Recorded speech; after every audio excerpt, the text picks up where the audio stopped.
Saudara, kita lanjutkan pada seri yang kelima. Tadi yang terakhir itu negara Kalimantan Timur terbentuk 12 April 1947. Kemudian yang kelima, negara Kalimantan Barat 11 Mei 1947. Ini yang dia punya kepala pemerintahan ini, Sultan Hamid II ini, yang menjadi kepala dari seluruh negara bagian. Nanti sebentar kita lihat ya. Kemudian yang keenam, negara Sumatera Timur 25 Desember 1947.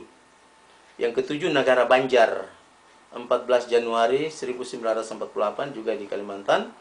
8, negara Madura 20 Februari 1948. Yang kesembilan, negara Pasundan dan Distrik Federal Jakarta 26 Februari 1948. Ini daerah Sunda ya. Kemudian negara yang ke-10, 11 dan yang ke-12 ini merupakan suatu ikatan federasi juga. Jadi Federasi Riau, Bangka dan Belitung. Ya, itu dibentuk 5 Juli 1948. Jadi dia satu negara yang terdiri dari federasi tiga daerah, Riau, Bangka dan Belitung. 5 Juli 1948. Yang ke-13, negara Sumatera Selatan 30 Agustus 1948.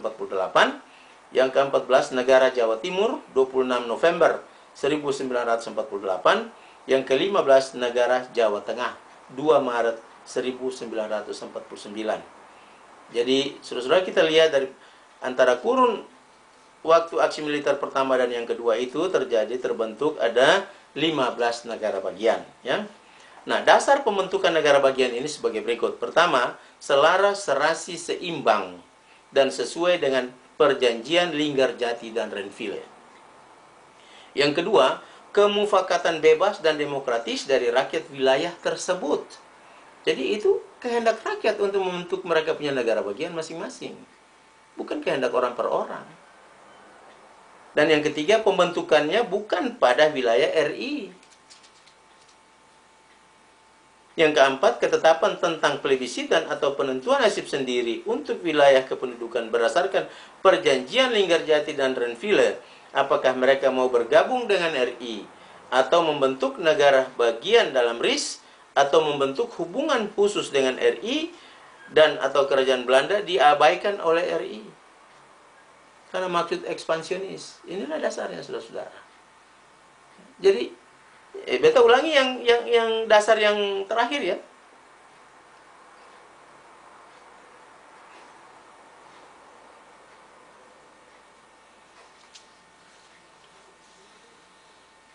Ketetapan tentang plebisit dan atau penentuan nasib sendiri untuk seluruh wilayah yang tadi saya katakan diabaikan lagi oleh RI. Jadi Linggarjati sudah isyaratkan bikin negara bagian ini 3 yang masuk akal, orang semua puas, cocok, benar. RI itu Jawa, Madura dan Sumatera besar, luar biasa besar. Kemudian Borneo, Kalimantan sendiri, kemudian NIT sendiri, sama-sama besar, seimbang. Renville suruh lagi dalam kurun waktu 1 tahun silahkan menyelesaikan itu. Tidak juga. Belanda pusinglah dengan mereka. Belanda sikat lagi aksi militer yang kedua ya. Nah, kemudian terbentuk lagi negara-negara bagian. Kenapa terbentuk negara bagian? Ya itu karena itu. Salah satu penyebabnya dia ugal-ugalan. Nah, kalau dia ugal-ugalan semua orang mau bikin negara lah. Ada urusan apa lagi dengan dia ya. Nah, logikanya dapat dibenarkan. Kenapa dia mesti marah orang bikin negara bagian? Kenapa dia RI dia mesti marah orang? Dia cuek Linggarjati, dia cuek Renville. Orang sekarang bikin negara bagian, dia tidak mau, dia tidak suka, dia marah dan sebagainya, dia agresi militer. Ini memang orang rakus, galojo. Dia punya cerita cuma satu, dia punya kata-kata yang paling bagus baru dorangnya cuma satu, galojo. Oke? Mari kita lanjut. Pada tanggal 29 Mei 1948, Resolusi Bandung. Resolusi Bandung ini, dia punya hasil apa, saudara-saudara? Yang pertama, terbentuknya Badan Permusyawaratan Federasi, atau BPF, atau Federal Consultative Assembly, atau FCA, yang merupakan badan perhimpunan 15 negara bagian yang telah ada dan dipimpin oleh kepala negara Kalimantan Barat, yaitu Sultan Hamid II.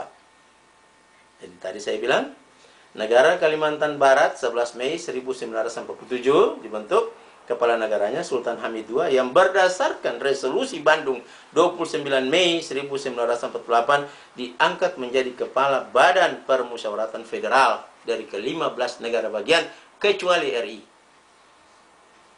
Jadi karena diasumsikan 3 negara bagian yang besar oleh Linggarjati dan oleh Renville diabaikan oleh RI, maka semua negara bikin negara bagian. Dan ke-15 negara bagian tadi ini dipimpin atau dipegang, dikuasai, dikepalai oleh Sultan Hamid II sebagai kepala pemerintahan daripada negara Kalimantan Barat tadi itu. Dan RI sendiri. Jadi ada 2 saudara-saudara. RI sendiri sekarang dan 15 negara bagian sendiri. 15 negara bagian ini dipimpin oleh Sultan Hamid II. Nah, itu dia. Resolusi Bandung, ya. 29 Mei 1948. Yang kedua daripada resolusi Bandung hasilnya penelusuran pembentukan negara Indonesia Serikat. Artinya bahwa ke-16 negara bagian ini akan didudukan menjadi suatu negara Republik Indonesia Serikat.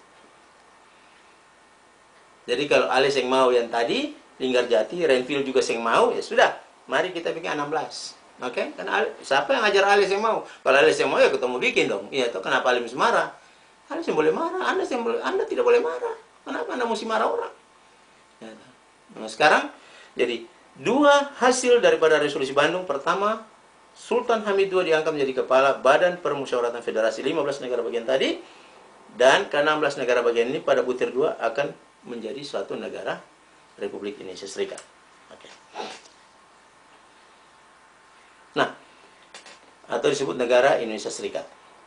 Pada bulan Oktober 1948, beberapa bulan sesudah resolusi Bandung, pemerintah Belanda memberikan jaminan jangka panjang kepada negara Indonesia Timur untuk merealisasikan penentuan nasib sendiri.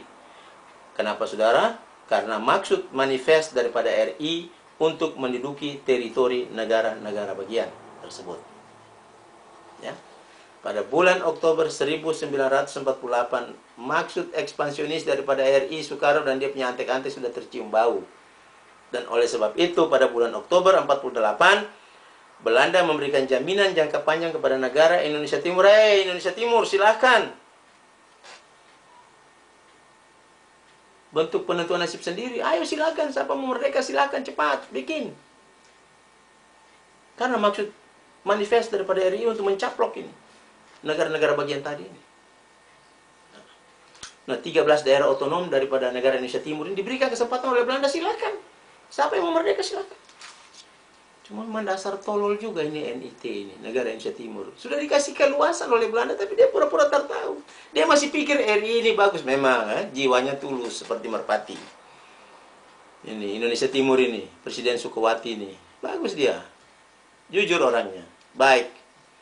Memimpin negara Indonesia Timur yang bagus. Tidak mempunyai prasangka buruk terhadap RI.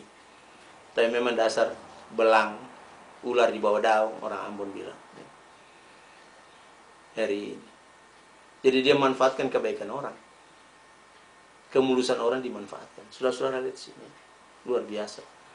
NIT tidak perlu dikasih kesempatan tapi ya sabar dulu lah. Nah, sabar-sabar akhirnya dicaplok. Oke, kita lanjutkan. Perwakilan Belanda di PBB, Dr. Van Rooyen, jadi perwakilan Belanda di PBB, Dr. Van Rooyen pada tanggal 22 Desember 1948 menyerahkan pertanggungan jawab ini untuk didaftarkan di PBB, di Dewan PBB. Jadi perluasan daripada Belanda ini,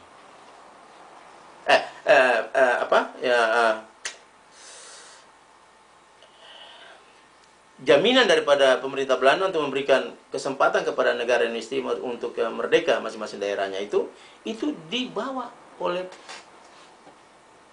Dr. Van Rooyen sebagai perwakilan PBB perwakilan Belanda di PBB, saudara-saudara. Didaftarkan di Dewan, di Dewan di PBB. Dan itu sampai sekarang masih ada. Gitu.